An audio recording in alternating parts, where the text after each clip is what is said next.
Une deuxième option est l'interprétation, ce que j'appellerais spiritualiste. C'est alors pour les plus fidèles de Coexister, ceux qui étaient là notamment l'année dernière à la conférence sur l'Apocalypse de Coexister Paris, c'est justement l'interprétation qu'on nous a présentée en fait. Donc, je dirais le point fort de cette interprétation, c'est qu'elle retire, on va dire, à l'Apocalypse son côté un peu subversif, dangereux. Mais la faiblesse personnelle, je pense, enfin, de cette interprétation, c'est surtout une interprétation contemporaine qui, en fait, justement, c'est un moyen qu'on a trouvé de contourner, je pense, la difficulté de l'Apocalypse et qui, clairement, ne correspond pas aux intentions de l'auteur. Pour faire simple, c'est l'idée que l'Apocalypse, en fait, décrit simplement une lutte entre le bien et le mal et que c'est assez intemporel. Or, je pense au contraire que l'Apocalypse est clairement ancré dans le temps. Alors, il reste maintenant deux interprétations. La première, c'est l'interprétation futuriste, qui est souvent associée à ce qu'on appelle le concordisme. Alors, je ne vous cache pas que c'est l'interprétation, on va dire, qui est largement majoritaire, à la fois dans l'histoire de l'Église, et même actuellement, je dirais, dans certains courants. Alors, pour faire très simple, c'est justement l'interprétation qui considère que l'Apocalypse nous parle de la fin du monde. En fait, cette interprétation a un avantage, c'est que au début de la Bible, il y a la Genèse qui nous raconte la création du monde. Et du coup, à la fin de la Bible, il y a l'Apocalypse qui nous raconte la fin du monde. Et du coup, ça permet d'encadrer un peu toute l'histoire humaine. Donc, l'idée est assez simple. Alors, il y a des dizaines et des dizaines de variantes au sein de cette interprétation, mais l'idée, c'est de lire tous les événements de l'Apocalypse comme se rapportant justement à la fin du monde. Alors, comme tout le monde n'est pas forcément familier avec l'Apocalypse, j'aimerais juste brièvement présenter dans les grandes lignes le plan de l'Apocalypse. Alors, l'Apocalypse, c'est un terme grec qui veut dire révélation. Et c'est donc avant tout une vision qu'a eu un des premiers chrétiens, nommé Jean, sur l'île de Patmos. Donc, le premier chapitre en fait de l'Apocalypse est simplement une introduction. Ensuite, les chapitres 2 et 3, c'est une série de 7 lettres envoyées à 7 églises différentes pour leur parler de la situation actuelle. Puis, des chapitres 4 à 19, c'est toute une série de visions en fait, qui annoncent des événements assez spectaculaires. J'aimerais juste vous lire un extrait pour que chacun puisse au moins avoir une idée. Donc c'est au chapitre 8, verset 2, je vais juste lire 2 à 7. Et je vis, donc c'est Jean qui parle, les 7 anges qui se tiennent devant Dieu, et 7 trompettes leur fut donnée. Et un autre ange vint, et il se tint sur l'autel, ayant un encensoir d'or. On lui donna beaucoup de parfums, afin qu'il les offrît avec les prières de tous les saints sur l'autel d'or qui est devant le trône. La fumée des parfums monta avec les prières des saints de la main de l'ange devant Dieu. Et l'ange prit l'encensoir, le remplit du feu de l'autel, et le jeta sur la terre. Et il y eut des voix, des tonnerres, des éclairs et un tremblement de terre. Et les 7 anges qui avaient les 7 trompettes se préparèrent à en sonner. Le premier sonna de la trompette, et il y eut de la grêle et du feu mêlé de sang qui furent jetés sur la terre, et le tiers des arbres fut brûlé, et toute herbe verte fut brûlée. Donc, c'est juste un extrait, mais on va dire que c'est ce qu'on peut retrouver tout au long de ces chapitres. Arrivé au chapitre 20, on a le jugement final, justement, de Dieu, qui met définitivement fin au mal, puis les chapitres 21 et 22, c'est un peu en quelque sorte l'happy end. Tout se termine bien puisqu'il y a la nouvelle Jérusalem qui descend sur terre. Donc, l'interprétation futuriste, c'est de considérer que les chapitres, donc en général les chapitres 4 à 20 globalement, nous décrivent la fin du monde telle qu'elle va arriver. Alors, maintenant, cette vision, cette conception de l'Apocalypse a des conséquences très importantes que j'évoquerai dans ma troisième partie. Juste avant, j'aimerais vous présenter une autre façon d'aborder l'Apocalypse, que je qualifierais plutôt de vision historique. Et pour être tout à fait honnête et transparent avec vous, je ne vous cache pas que c'est cette quatrième option qui a ma préférence. Alors, cette quatrième option est assez simple. Elle considère, enfin assez simple, qu'en fait, l'Apocalypse a été écrit donc par Jean, qui était un prêtre du temple de Jérusalem, qui ensuite a rallié le mouvement de Jésus, donc qui a reconnu, qui a considéré que Jésus était le Messie, et qui, à cause de ce mouvement, à cause de ce ralliement, a été exclu du temple, du sacerdoce qu'il occupait. Et avec un certain nombre de chrétiens qui étaient aussi disciples de Jésus, ils ont été finalement persécutés et rejetés. Donc l'Apocalypse ne doit pas être compris en quelque sorte comme un texte qui opposerait d'un côté les chrétiens, de l'autre les païens, mais plus comme une querelle entre Judéens, avec d'un côté des Judéens qui ont reconnu Jésus comme le Messie, et d'autres qui ont refusé Jésus. Alors, juste quelques éléments historiques qui permettent d'appuyer cette idée. Déjà des éléments, je dirais, externes au texte. C'est-à-dire que le fait que Jean soit effectivement un prêtre du temple, je ne l'ai pas inventé.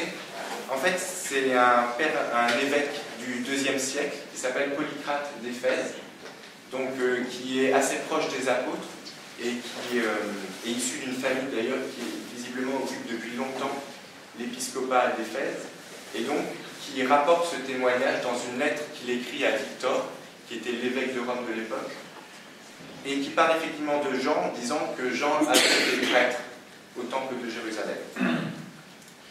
Par ailleurs,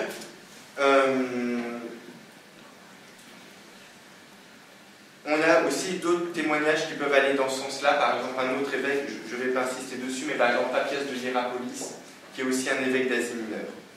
Donc, outre ces témoignages externes, on a un certain nombre de témoignages historiques internes. Déjà, le caractère sémitique du livre. Alors, qu'est-ce que j'entends par caractère sémitique?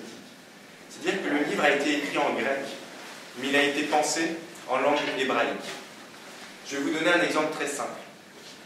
En français, par exemple, pour donner son âge, on utilise l'auxiliaire avoir. On dit « j'ai 22 ans ». En anglais, on utilise le verbe être. I am 20. Maintenant, imaginons que quelqu'un, un Français par exemple, parle anglais et dise I have 20. On voit qu'il a utilisé des mots anglais, mais qu'il a pensé en français. Inversement, un Anglais qui dit je suis 22, ben, on voit qu'il a utilisé des mots français, mais qu'il a pensé en anglais. Et c'est exactement ce qui se passe en fait dans l'Apocalypse. C'est-à-dire que tout l'Apocalypse a été écrit en grec, mais si on regarde la grammaire grecque, elle n'est pas du tout correcte. Et en fait, derrière la grammaire grecque, derrière, il y a une grammaire, on va dire, de langue hébraïque. Après, les experts ne savent pas si c'est de l'hébreu ou de l'araméen. Et ce qui est certain, c'est que c'est une langue sémitique. Ensuite, il y a des références constantes à la Bible hébraïque, notamment à l'Exode, à Ézéchiel. Et je pense qu'on ne peut pas vraiment comprendre pleinement l'Apocalypse sans être imprégné justement de la Bible hébraïque. Et ça correspond très bien avec la personnalité du prêtre que j'évoquais précédemment. Ensuite, alors, il y a une question qui est toujours difficile dans la Bible, c'est comment dater les livres. Donc, on peut avoir des sources extérieures, mais on essaye aussi de trouver des versets à l'intérieur du texte qui permettent de dater. Dans le cadre de l'Apocalypse, on a une seule référence. C'est Apocalypse 17, versets 10 et 11. Alors c'est l'auteur qui parle. Ce sont aussi 7 rois, donc au cours d'une vision. 5 sont tombés, un existe, l'autre n'est pas encore venu. Et quand il sera venu, il doit rester peu de temps. Donc on voit visiblement que l'auteur écrit au moment où il y a ce 6e roi. La question, c'est qui est ce roi, forcément. Et c'est là où les choses se compliquent. Alors, à peu près tous les exégètes sont d'accord pour faire... sont d'accord sur le fait que Jean ici renvoie à des empereurs romains. La question est de savoir en fait qui est le premier pour compter à partir du premier. Donc certains pensent que c'est Auguste, d'autres Jules César. Bon, ça pourrait aussi très bien être Pompée ou Marc-Antoine. Mais peu importe. Ce qui est certain, c'est quoi qu'il en soit, le 6e empereur donc mentionné et qui vit au moment où l'Apocalypse est révélé, ça ne peut être au maximum que Néron. C'est-à-dire que même si on part du plus tardif, en l'occurrence Auguste, on ne peut pas aller plus loin que Néron. Donc, ça impliquerait que l'Apocalypse ait au maximum été, au moins dans cette vision, date, disons, des années 60. Donc Néron, lui, est jusqu'en 68. Néron, il termine en 68. Alors, dans cette... et pour terminer, j'aimerais aussi relever quelques versets aussi qui pourraient aller dans ce sens-là. Le fait que Jean ne polémique pas contre des païens, mais bien contre d'autres Judéens. Déjà, il accuse ses adversaires d'être une synagogue de Satan. Bon, on voit mal pourquoi les païens seraient accusés d'être une synagogue de Satan. Ensuite, il évoque le cas des... Alors, c'est un peu plus subtil, mais il évoque le fait que les martyrs soient décapités. Or, il faut savoir que les Romains pratiquaient la décapitation, mais de manière extrêmement limitée. C'est-à-dire que seuls les notables et les soldats étaient décapités. Or, parmi les premiers chrétiens, il ne semble pas vraiment que des martyrs soient morts de cette façon.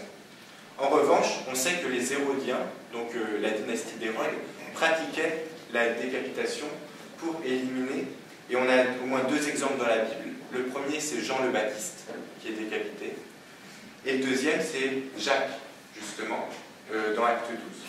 Donc, cette allusion aux martyrs décapités pourrait justement faire référence à cela. Et enfin, j'aimerais terminer en signalant un petit élément de détail, mais qui, moi, m'apparaît très intéressant. C'est qu'au chapitre 20, lorsque la Jérusalem céleste descend, Jean ajoute une précision. Il dit que cette Jérusalem n'a plus de temple. Pourquoi? Alors moi, j'y vois justement une pointe polémique contre ces anciens collègues qui l'ont exclu du sacerdoce. C'est-à-dire, ce qu'il leur dit, c'est qu'effectivement, vous m'avez exclu du sacerdoce, mais de toute façon, ce sacerdoce-là, donc ce sacerdoce, c'est le fait d'être sacrificateur au temple, eh bien, va être aboli. Car dans le culte futur, dans le culte qui sera rendu à Dieu, il n'y a plus besoin de temple terrestre. Alors, et donc, pour répondre à la première question, enfin à la deuxième question, dans cette vision des choses, l'Apocalypse ne prédit donc pas la fin du monde, mais la fin d'un monde, en l'occurrence la destruction de l'ancienne alliance, qui s'est effectivement concrétisée en l'an 70 de notre ère, lorsque les Romains ont pris Jérusalem et détruit le temple. Alors, j'en viens maintenant à la troisième partie. Quelles conséquences cela peut avoir?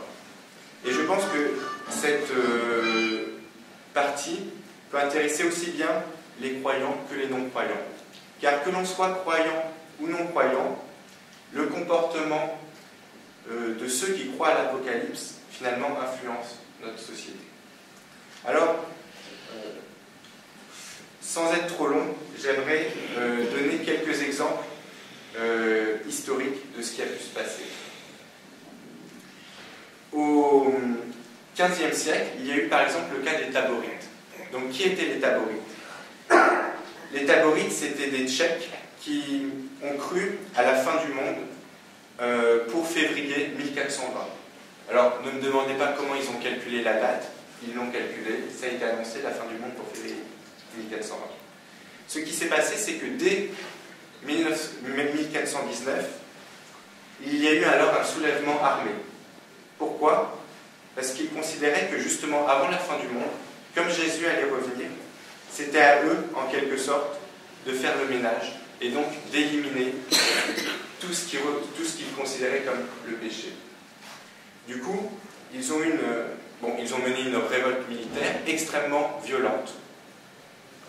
Et si j'évoque ça, c'est juste un exemple dans l'histoire, et on pourrait en prendre beaucoup d'autres, c'est que On n'y pense pas souvent, mais c'est aujourd'hui exactement ce qui se passe en fait en Syrie. C'est-à-dire que les djihadistes de Syrie sont en fait dans cette même optique. C'est-à-dire qu'ils croient effectivement à une fin du monde imminente. Et ils croient qu'avant la fin du monde, il est nécessaire de faire un grand nettoyage et donc d'éliminer